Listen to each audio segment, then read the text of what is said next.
ऐकायचं असतं, काहीतरी आम्हाला तुमच्याकडून बोलणं आम्हाला खूप आवडतं। तर मी यासाठी प्रथम आभार प्रदर्शन करते की हे शब्द सुद्धा आहेत, हे हृदयाचे ते हृदय जेव्हा भेटतात त्याच वेळेला त्या शब्दांची जागा आणि आपणही कुणाच्या तरी मनामध्ये हृदयामध्ये घर करतो।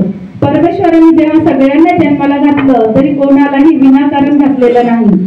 तर प्रत्येकाला प्रत्येकाच्या मध्ये काही ना काही तरी चांगले गुण वैशिष्ट्य आहे, परंतु आपण मात्र नेमकी वर्मावरती बोट ठेवतो आणि त्याच्यामध्ये काय चांगलं नाही हा शोधण्याचा प्रयत्न करतो। पण त्याच्यामध्ये काय आहे आणि मी ते आत्मसात कसं करेल त्या प्रयत्नांपेक्षा मग तिथे षड्रिपू आमच्या जवळ येतात, काम, क्रोध, मद, मोह, मत्सर आणि अंतर जवळ येण्याच्या ऐवजी अंतर म्हणजे हृदयाला पण म्हणतात, हृदयाला एक मराठीमध्ये अजून शब्द आहे अंतर। मग ते अंतर म्हणून दुसऱ्या अर्थाने तिथे होतं, ते अंतर एकत्र जवळ येण्याच्या ऐवजी ते अंतर मात्र वाढत जातं आणि या वाढत जाण्याच्या अंतराला षड्रिपूंना दूर सारून एकमेकांप्रती प्रेम निर्माण जर जिव्हाळा केला, कौतुकाचे तुम्ही थोडीशी प्रेरणा प्रोत्साहनपर जर शब्द दिले तर मला असं वाटत नाही की ती भगिनी असेल, म्हणजे अगदी शत्रूला सुद्धा जिंकण्याचं सामर्थ्य तुमच्या शब्दामध्ये आहे, परंतु ते जर आपण आत्मसात केलं तर। तुम्हाला माहितीये की आज गणेश विसर्जनाचा दिवस आहे। आजच्या दिवसाचं वैशिष्ट्य हे आहे की विसर्जन का करायचं आणि विसर्जनाचा उद्देश काय आहे।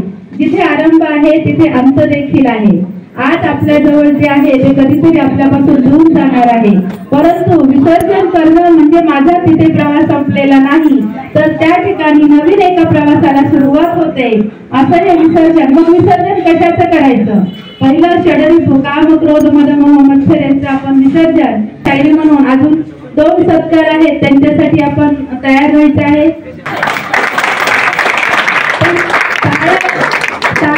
कशा वाजवायच्या? सूर ताल लयावर वाजवल्या तर त्या टाळ्यांनी रंगत येईल। तुम्ही वाजवारे वाजवा म्हणले की सुरुवात केली पण नाही म्हणणार। किसी का सूर बहुत अच्छा, किसी का साज अच्छा है, किसी का सूर बहुत अच्छा, किसी का साज अच्छा है। कहीं पर रूप की खुशबू, कहीं पर नाच अच्छा है, कहीं पर रूप की खुशबू, कहीं पर नाच अच्छा है। बराबर ही दिया है हर किसी को देने वाले ने, बराबर ही दिया है हर किसी को देने वाले ने। कहीं अल्फाज अच्छे हैं, कहीं अंदाज अच्छे हैं, कहीं अल्फाज अच्छे हैं, कहीं अंदाज अच्छे हैं। त्याच्यामुळे आपल्याकडे काय काय आहे ते ह्याच्यामधून शोधून घ्या आणि आपल्यासाठी एकदा जोरदार टाळ्या वाजवा।